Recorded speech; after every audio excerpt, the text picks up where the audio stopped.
حمیم جلالزی په ادبي حلقو کې د ښه شاعر په حیث مشهور دی، خو په دې وروستیو کې چې کالمونو ته مخه کړې ده، کالمونه یې هم ښه ستایل شوي دي. د 13 کالمونو ټولګه د بې لومړیتوبه ولس په نوم تازه له چاپه راوتې ده.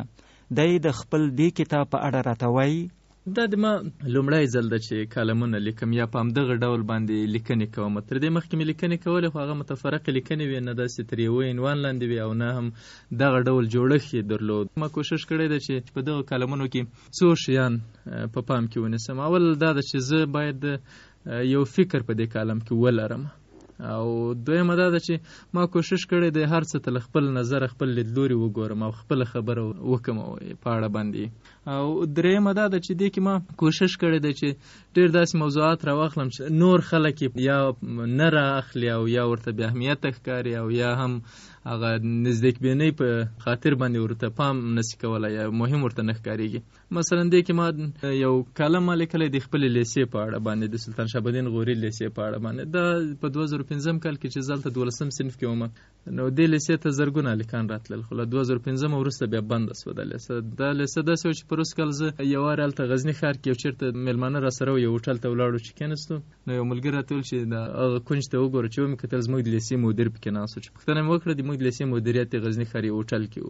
لیسه هلته ختمه شوې وه؟ لیسه ختمه و، مدیریت یو هوټل کې، او زده کوونکو چې څه مشکل درلود یا ښوونکو همدلته مدیر ته راته و، همدلته به حسابونه سره خلاصول. نو تا بیا په دغه کالم کې د پخوانۍ لیسې یاد تازه کړی دی او که د دې ته اشاره کړې ده چې د لیسې بندول څومره تاوان لري؟ دواړه مې کړي دي. تاسې وویل چې دا کالمونه د لیکلي دي دغه خصوصیات لري. معمولا هر څوک چې کالم لیکي او شی لیکي همدا خصوصیات باید ولري. یو څه خبره باید نه وي او یو څه باید له خپل لیدلوري وي. یعنی که زه فرضاً مقاله لیکم او په اوبو یې لیکم، زه فرضاً د کیمیا عالم یم، په اوبو مقاله لیکم، نو هلته بیا خپل نظر زما نسته، دا جمله پکې نسته چې اوبه ماته خوند راکوي. دا جمله نسم لیکلی چې زما د پغمان اوبه خوښیږي. دا په علمي مقاله کې، په اکاډمیکه مقاله کې، ساینسي مقاله کې گنجایش نه لري. خو دا کالم بیا داسې ده چې د سړی دا هم پکې لیکلی شي که په اوبو کالم لیکي بیا ولیکي چې ولا د پغمان اوبه ماته ډېر خوند راکوي. نو دا خو هغه خپل لیدلوري سو. په کالم نګاري کې دا شی، خو هغه څه چې په افغانستان کې د کالم په نامه خپرېږي پخوا خپاره سوي دي، طبعا یو څه هغه هم کتلي وو. له هغو نه ستاسې کالمونه څه فرق لري؟ پخواني مې ډېر زیات نه دي کتلي، خو وروسته چې مې کتلي دي یو شی باندې زه پوهېږم، ما تر ډېره حده په نورو ټولو اړخونو یې ما خپلې تجربې ورغالبې کړي دي، خپلې خاطرې مې پکې راخیستې دي، او زه فکر کوم چې ما تر نورو ډېر عادي ژوند ته نږدې لیکلي دي. افغانستان کې چې کوم کسان نن سبا کالمونه لیکي، خصوصا هغه کسان چې مهاجر ول او هلته له اردو ادبیاتو سره یو څه بلد شول، د هغوی په کالمونو کې طنز ته ډېره توجه کیږي، لکه د شفیقي صاحب په کالمونو کې یو څه، یا د قانع صاحب په کالمونو کې ډېر، یا د ننګیال صاحب په کالمونو کې هم طنز ته ډېره توجه کیږي. څنګه تاسې طنز ته پکې توجه کړې ده که د چندان دلچسپي نه وه پکې؟ نه، له بده مرغه زه په عادي ژوند کې هم له طنزه لرې پاتې سوی یم او زما په کالم کې طنز نسته. جلالزی صاحب کالم لیکنه خو له اخبارونو شروع شوې ده. بیا په دې اخبارونو کې د هر چا کالمونه یو عمومي نوم لري. تاسې د خپل کالمونه ویبپاڼو ته لیکلي دي، څنګه هلته هم بیا یو عمومي نوم ورته پکاري؟ ما یو عمومي نوم ورته کارولی و، لونګ په نامه باندې. لونګ یو عمومي نوم و او تر هغه لاندې بیا هر کالم به خپرېدو هغه به بېل نوم درلود. مثلا یو کالم بې لومړیتوبه ولس و چې د همدغه نوم بیا ما په کتاب باندې هم کېښود. نو کله چې د کتاب چاپوو بیا دا په زړه کې در تېر نه شول چې د کتاب نوم هم لونګ کې، یعنې هغه د خپلو ټولو کالمونو مشترک نوم ورته غوره کړي؟ دا په زړه کې را تېر شول، بلکې ډېرو ملګرو هم د همدا سپارښتنه کوله چې باید لونګ یې کړمه. خو مسله دا وه چې د لونګ تر ډېره حده پورې یو لومړنی تصور چې موږ ورڅخه اخلو هغه ډېر زیات ادبي ده، او زما د کالمونو ټولګه چې د دې کې مې ادب پاللی ده او ټولنیز مسایل دي پکې، مثلا سیاست هم پکې شته. نو بیا په همدې خاطر باندې هغه په سب ټایټل یا پر عنوان ورسره ولیکه چې لونګ کالمونه، او عمومي عنوان مې بې لومړیتوبه ولس. نو دا عنوان خو یو قسم انتقادي عنوان دی، څنګه کالمونه مو هم نیوکې پکې ډېرې دي؟ ولا نیوکې ډېرې دي پکې، نیوکې ځکه ډېرې دي په خلکو ډېرې دي که په حکومت؟ نه خلکو باندې ډېرې دي. یو نیم همداسې هم پیدا کوي چې حکومت مسله حکومت باید یو کار وکړي، حکومت باید کړی وای.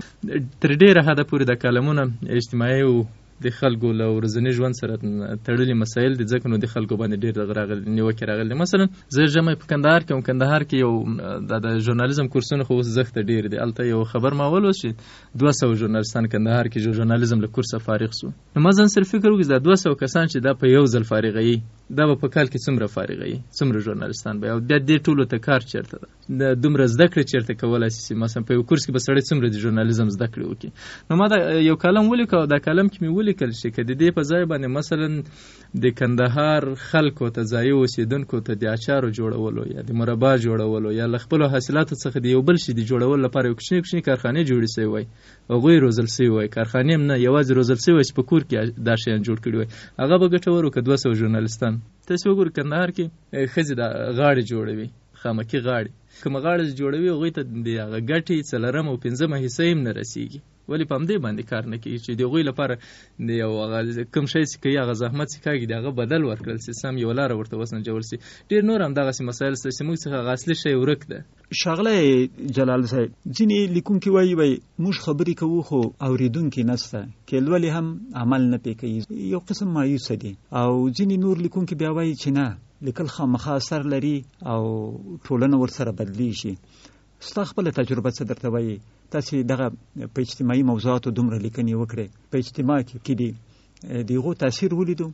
ټولنیز شعور خو د یوې ورځې مسله نه ده. سړی په یوه ورځ یا یوه لیکنه کې لوړ کړي او یو شي ته یې برابر کړي، له یوې مسلې راوګرځوي، یوې مسلې ته یې متوجه کړي. دا ډېر زیات کار غواړي. دا د نورو دنیا کې، د پرمختللې دنیا کې چې موږ ګورو، هغوی هم په یوه ورځ باندې دې ځایونو ته نه دي رسېدلي. دغه شعور لوړول خو زیات وخت نیسي. اما زما خپل باور دا ده چې که زه هم لیک کار وکړم، لیک کار یو بل څوک وکړي، لیک کار یو بل څوک وکړي، لیک کار یو بل څوک وکړي، دا ټولنه بالاخره رالوړېږي، راپورته کېږي. زه هېڅ توګه باندې د هغو خلکو ملګری نه یم چې هغوی نه هیلې دي. موږ باید آرام کېننو. او زه فکر کوم د ټولنې د شعور بهترینه لاره همدا ده چې اول ټولنه ورته نقد کړي. نو څنګه په هغه لیسه کې چې تا سبق ویلی و، هغه لیسه بیا فعاله شوه؟ لیسه سږ فعاله ده، سږ فعاله ده، او سږ کال ډېرې نورې لیسې هم فعالې دي. زه فکر نه کوم چې دا د همدې کالم له برکته وي، خو سږ فعالې دي.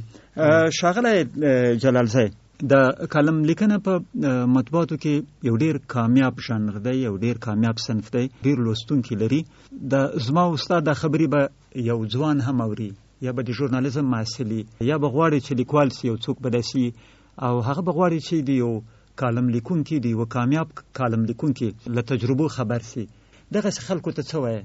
زه دوی ته مشخص څه نه لرم چې دوی هماغه وکړي، یو تخنیک ورته ورزده کړم چې په همدغه تخنیک زه په همدغه لاره ځم، نو ته به خپل منزل ته ورسېږې. منتها زه خپله تجربه دوی سره شریکولی شم. ما چې څه لیدلي دي هغه مې اخیستې دي له ټولنې څخه.